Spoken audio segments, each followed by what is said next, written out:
Hi guys, today we are at City Personal Finance Festival. We are going to ask about the living cost in Singapore. So let's go. What do you do for a living? Hi guys. Alright, thanks for this also. I love to talk to people, so I do hosting and a little bit of social media for a living. I work in fintech and I host. So I'm a senior BD manager under Money Hero Group. So my main portfolio is looking after the securities partnerships. So driving acquisition campaigns for them, driving volumes. But apart from that, I also organize like the CEPFF event. Okay. What about you? I work as a strategy manager in the CEO office of a fintech platform. I write at dollars and cents. What's the salary range that you earn a month? And is it comfortable to live in Singapore? Well, I think, okay, so to answer this question first, I think really the biggest potential everyone has is really yourself. So the harder you work, the more it'll happen, you know. So to answer the question also, I started in a place that I didn't really earn a lot. I think I've seen times where I earn 3,000. Of course, being in this industry, we have a wide range, right? Like this kind of period, we can earn maybe about 5 figures. Yeah, but of course, sometimes there are times also where, mostly it's about there lah. Yeah, but to answer the question, really, guys, if you have something you really, really love and there is something that you can, potentially have people that are interested also, that is your leeway to your success. Okay, is it comfortable enough to live in Singapore? Oh yes, I think it is. I make comfortably enough. I make comfortably enough, but not enough for me to pick anything I want in the menu. You get me? I can enjoy a nice rent, I can take Grab everywhere, but not enough that I can look at a menu without looking at the price. Okay. I would say I'm between 5 to 10. And I think depending on your lifestyle, I mean, for me, my lifestyle is I don't go out to fancy restaurants. I would rather save money on that and go for more traveling places. So that is important to me. So right now, I think my salary is sort of still comfortable to be able to do those things.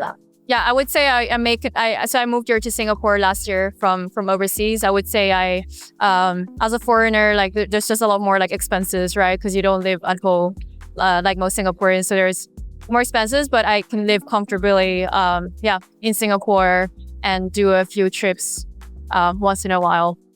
Yeah, I think I earn less than 10K and that's still pretty comfortable depending on the lifestyle that you want to live. Even earning 15K might not be enough, right? So you gotta just live within what you earn.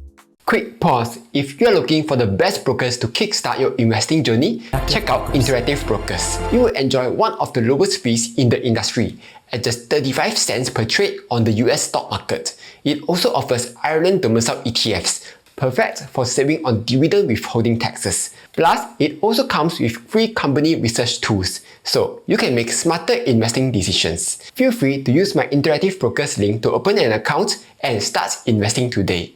Alright, let's get back to the video. Do you think you are able to survive in Singapore with just $1,000?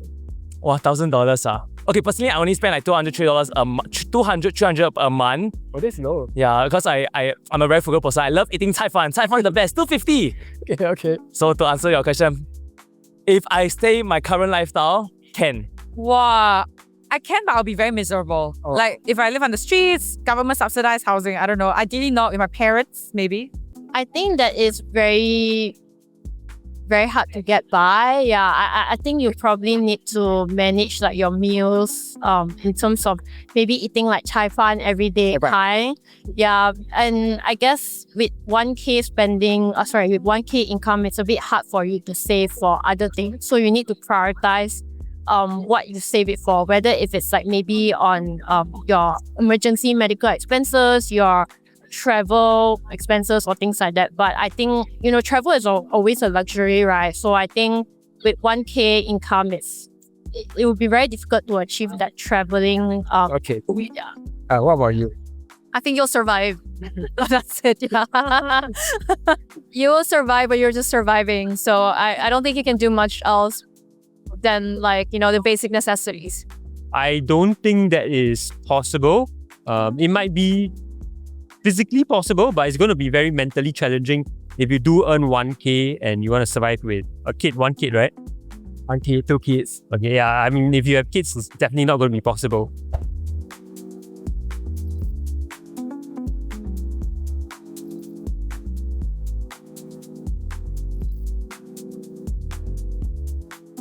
Do you think Singapore is expensive? Okay, I do a lot of government events, so to answer your question also, HDB is meant for making it affordable for everyone to own a home. And again, if you're okay with things high fun, you're okay with going like $2, $3, $4 meals or even cooking yourself, I think Singapore is definitely affordable. But if you are looking at, like every time going for good meals, $10 a meal, it's a bit hard. Yeah, basically live within your means lah. Yes, okay, that's right.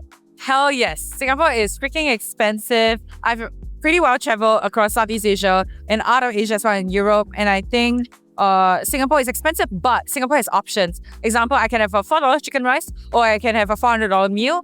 That's much better than say places in Europe or US. Singapore is generally known as an expensive country, so it wouldn't surprise me for someone to say Singapore is expensive. Personally, I think it is affordable if you live within your means. There are places where you don't have to overspend. Okay. For example?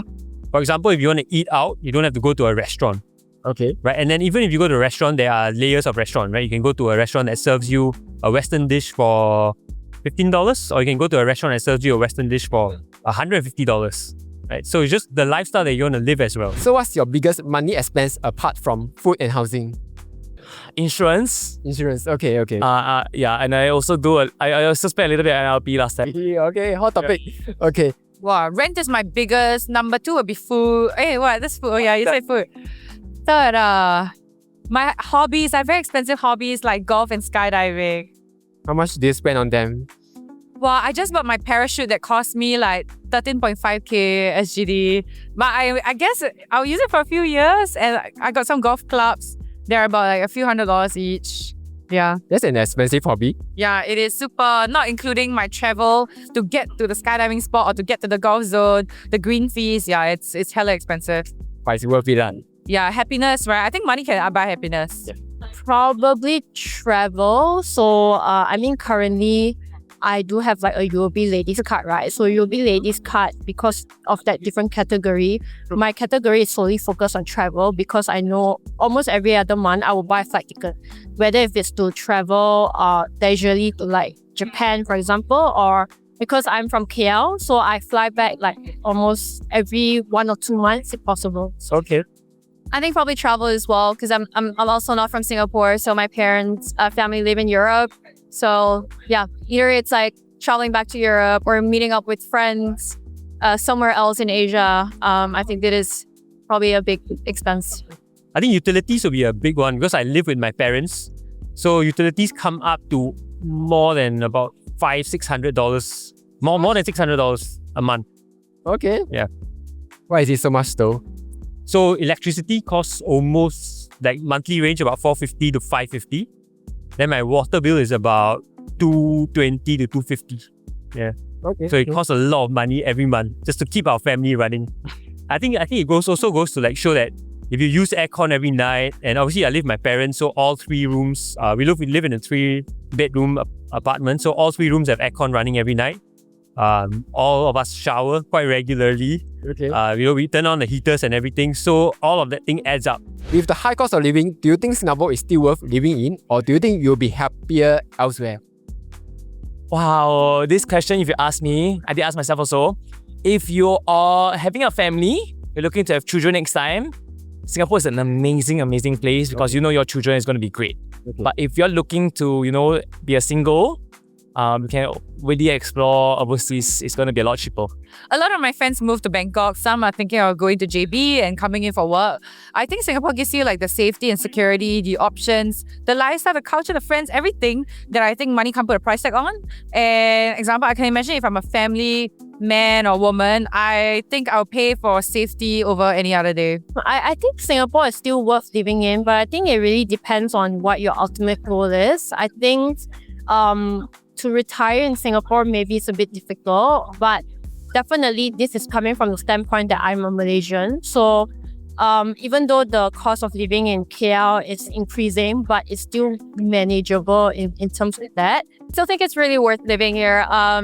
I think, yes, there's high cost, but I think there's also a culture of ambition and like working harder, which you can really find in other parts of the world, like back in Europe, for example, it's there's not the same drive. So in that sense, I think this environment also like allows you or like inspires you to work harder. So I think for me, it's worth it. I'm very happy in Singapore, but I've heard a lot of other people say they will be happier retiring elsewhere, living elsewhere. I think living in Singapore also allows you to earn the Singapore wage, which is something that you need to consider, right? If you live elsewhere, you need to earn the elsewhere wage. I don't know what that elsewhere will be. So Seth, do you receive any letter from MAS? No no legal letter, no. Don't even have a love letter also. Why ah? I don't know, they don't love me. Okay, anyway, that was Silly Personal Finance Festival. See you guys next year. Bye.